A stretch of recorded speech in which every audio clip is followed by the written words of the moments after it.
بسم اللہ الرحمن الرحیم۔ السلام علیکم ناظرین، فدا عادل اپنے نئے ولاگ کے ساتھ ایک بار پھر آپ کی خدمت میں حاضر ہیں۔ ملک میں جو سیاسی صورتحال ہے اس میں بڑی تیزی کے ساتھ تبدیلی آ رہی ہے، خصوصاً سینٹ الیکشن کے بعد اور اسلام آباد کی نشست کے بعد کل پی ڈی ایم کا سربراہی اجلاس جو ہے وہ اسلام آباد میں بلایا گیا ہے۔ سندھ ہاؤس کے اندر 2 بجے یہ اجلاس منعقد ہوگا اور اس میں حتمی جو حکمت عملی ہے وہ ترتیب دی جائے گی۔ حکمت عملی ظاہر ہے کہ سینٹ کا چیئرمین کا الیکشن آ رہا ہے، اس کے لیے رابطے تیز کر دیے گئے ہیں۔ آج ولی باغ چارسدہ میں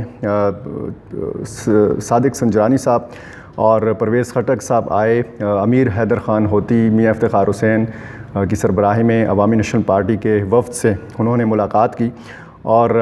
انہوں نے مدد طلب کی، ووٹ مانگا صادق سنجرانی صاحب کے لیے۔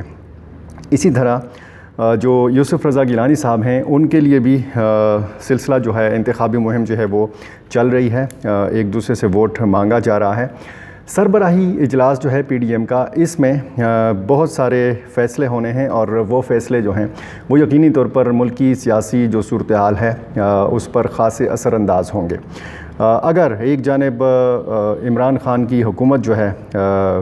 وہ مشکل صورتحال سے دوچار ہوئی، خصوصاً اسلام آباد کی نشست کے بعد جب سینٹ کا الیکشن ہوا، یوسف رضا گیلانی صاحب حفیظ شیخ صاحب کے مقابلے میں جیتے، تو ساتھ ساتھ Pakistan Democratic Movement P D M جس کی سربراہی مولانا فضل الرحمان صاحب کے پاس ہے، اس کی مشکلات میں بھی اضافہ ہوا ہے، یقینی طور پر ہوا ہے، کیونکہ جس ساکھ کا اظہار کیا جاتا رہا کہ جی ساکھ متاثر ہوئی ہے اور اخلاقی جواز کو چکی ہے عمران خان کی حکومت، وہ پھر اعتماد کا ووٹ لے کر وہ تاثر زائل کر دیا، ختم کر دیا وزیر اعظم عمران خان نے۔ کچھ حلقے کہہ رہے ہیں کہ وزیر اعظم عمران خان مزید مضبوط ہوئے ہیں اور کچھ حلقوں کا یہ کہنا ہے کہ اب جو ہے پارٹی شروع ہوئی ہے، پکچر ابھی بہت باقی ہے اور صورتحال جو ہے وہ مزید سیاسی بحران کی طرف جائے گی۔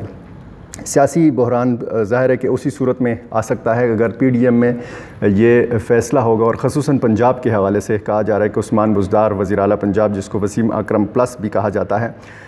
اس حوالے سے فیصلہ کیا جائے گا کہ تحریک عدم اعتماد جو ہے وہ ان کے خلاف لائی جائے۔ ان کے خلاف تحریک عدم اعتماد جو ہے وہ مبصرین کہہ رہے ہیں کہ نسبتاً آسان ہے اس عمل کے کہ جس کے ذریعے یہاں پر قومی اسمبلی میں اگر تحریک اعتماد لائی جاتی ہے تو وہ مشکل صورتحال ہوگی، اور پی ڈی ایم کے ذرائع یہ کہتے ہیں کہ تحریک اعتماد جو ہے وہ کم از کم قومی اسمبلی کی سطح پر نہیں لائی جا رہی وزیر اعظم عمران خان کے خلاف۔ اب جو خیبر پختونخوا میں جو صورتحال ہے، یہاں سے تعلق رکھنے والے جو ایم این ایز ہیں، ظاہر ہے کہ ان پر بھی نظر ہوگی اور ان کا بھی کلیدی کردار ہوگا۔ چیئرمین سینٹ کے حوالے سے جب انتخاب ہوگا اور اس میں جو یہاں کی سیاسی جماعتیں، جو عوامی نیشنل پارٹی مثال کے طور پر پی ڈی ایم کا حصہ ہے، اور اس کے ساتھ اگر رابطہ کیا گیا ہے تو یقینی طور پر کوئی گنجائش نظر آئی ہوگی کہ اس حوالے سے تعاون جو ہے 2 طرفہ ہو سکتا ہے عوامی نیشنل پارٹی یا حکومت کے مابین میں۔ لیکن عوامی نیشنل پارٹی کی قیادت نے واضح طور پر کہا ہے کہ اے این پی جو ہے وہ پی ڈی ایم کا حصہ ہے اور کسی بھی صورت یہ نہیں ہو سکتا کہ اس تحریک سے پیچھے ہٹا جائے، اور اس تحریک کا مقصد وزیر اعظم عمران خان کو ہٹانا ہے۔ جو اس وقت صورتحال ہے اس میں ہم دیکھ سکتے ہیں کہ ایک تو خیبر پختونخوا سے ارکان اسمبلی جو ہیں، صوبائی اسمبلی کے ممبران جو ہیں وہ فروخت ہوئے، وہ بکے، یقینی طور پر وہ سلپ ہوئے ہیں، پسلے ہیں، کیونکہ جو مطلوبہ تعداد چاہیے تھی تحریک انصاف کے امیدواروں کو وہ ان کو نہیں مل سکی۔ اسی طرح اپوزیشن کے لوگ بھی پسلے ہیں۔ اب اگر 15-16 لوگوں کی بات قومی اسمبلی میں کی جاتی ہے تو اس حوالے سے بھی لوگ کہہ رہے ہیں، تنقید کا نشانہ بنایا جا رہا ہے اس فیصلے کو، اعتماد کا ووٹ لینے کے حوالے سے جو فیصلہ کیا گیا تھا کہ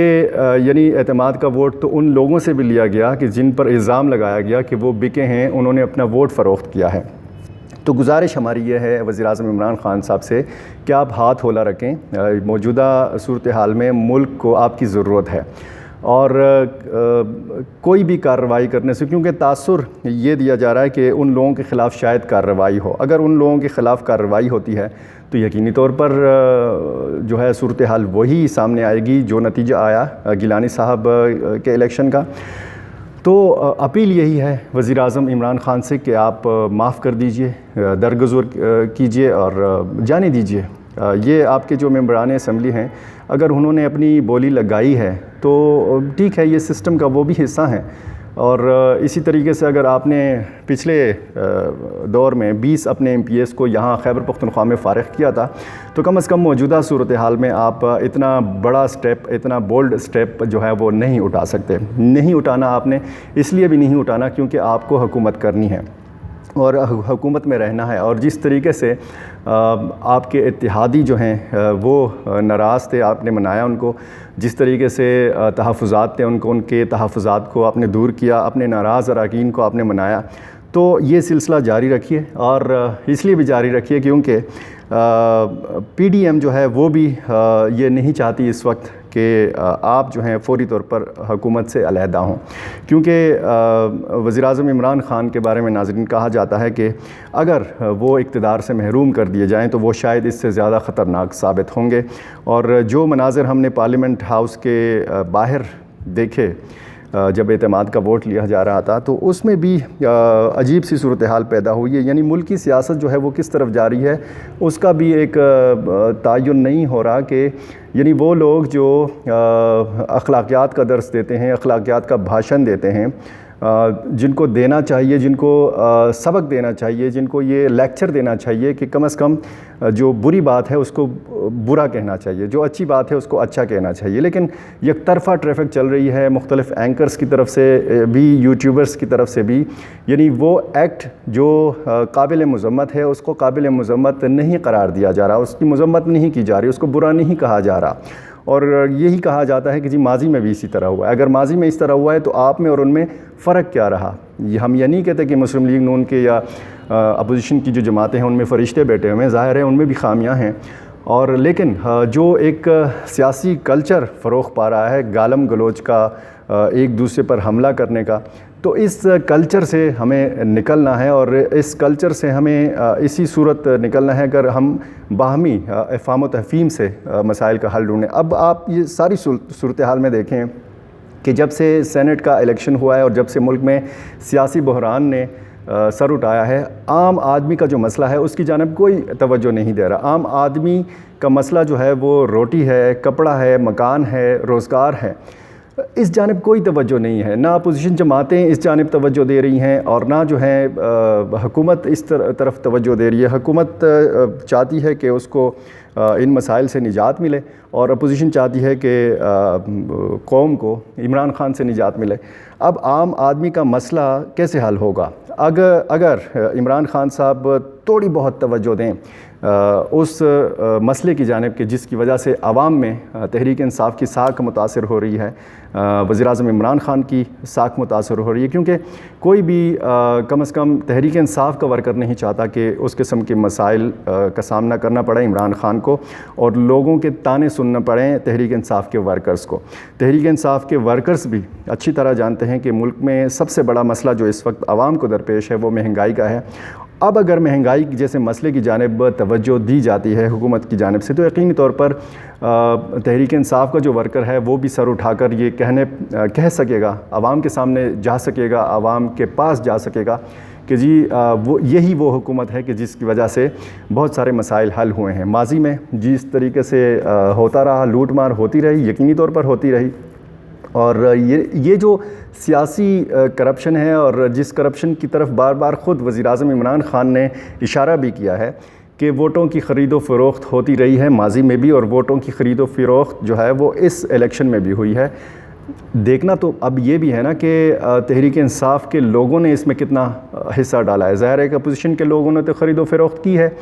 خود تحریک انصاف کے لوگوں نے بھی خرید و فروخت کی ہے۔ کیوں مالدار اور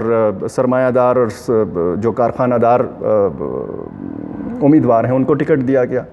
نظریاتی کارکنوں کا جو ایک دو چار نام تھے وہ ان کو کیوں ڈراپ کیا گیا؟ تو یہ بھی تو مسائل ہیں، ان مسائل کی جانب بھی تو توجہ دینی ہے، کیونکہ ہم نے دیکھا کہ بہت سارے شادیانے بجائے گئے، جشن منایا گیا۔ جس طریقے سے آج عبدالسلام آفریدی ایم پی اے مردان سے تحریک انصاف کے منتخب ہوئے تھے، انہوں نے الزام لگایا تھا کہ انہیں 8 کروڑ روپے کی پیشکش ہوئی، ایتھوپیا کے نمبر سے ان کو واٹس ایپ پر میسیجز آئے، اور آج الیکشن کمیشن نے ان سے رابطہ کیا، ان سے ثبوت مانگے ہیں۔ اگر یہی ثبوت وزیر اعلیٰ اور صوبائی وزراء سے بھی مانگے جائیں اور وزیر اعظم عمران خان سے بھی مانگے جائیں کہ آپ نے بھی تو الزام لگائے ہیں خرید و فروخت کے، تو الیکشن کمیشن کو بھی سوچنا ہوگا، ان کو بھی معاف کرنا ہوگا۔ جانے دیجئے، خرید و فروخت اگر ہوئی ہے تو کسی نہ کسی نے تو فائدہ اٹھا لیا ہوگا۔ جو صورتحال اس وقت ملک میں درپیش ہے تو اس کا تقاضا یہ ہے کہ افہام و تفہیم کی فضا قائم کی جائے اور عام آدمی کے جو مسائل ہیں ان کی جانب بھی خصوصی توجہ دی جائے، اور وزیر اعظم عمران خان سے ایک بار پھر گزارش ہے کہ ہاتھ ہولا رکھیں، اپنے وزیر اعلیٰ محمود خان سے بھی کچھ نہ کچھ سیکھنے کی کوشش کریں۔ جس طریقے سے انہوں نے سلطان محمد خان سابق وزیر قانون کو گلے لگایا، مٹھائی ایک دوسرے کو کھلائی، اسی طریقے سے اپنے ان ایم این ایس کو، اپنے ان ممبران اسمبلی کو آپ بھی گلے لگائیے کہ جنہوں نے اپنا ضمیر فروخت کیا اور جن کی وجہ سے آپ کو بہت بڑے مسئلے سے دوچار ہونا پڑا۔ یہ تو اللہ کا فضل ہے کہ آپ نے اعتماد کا ووٹ لے لیا اور آج بھی آپ وزیر اعظم ہیں۔ بہت شکریہ۔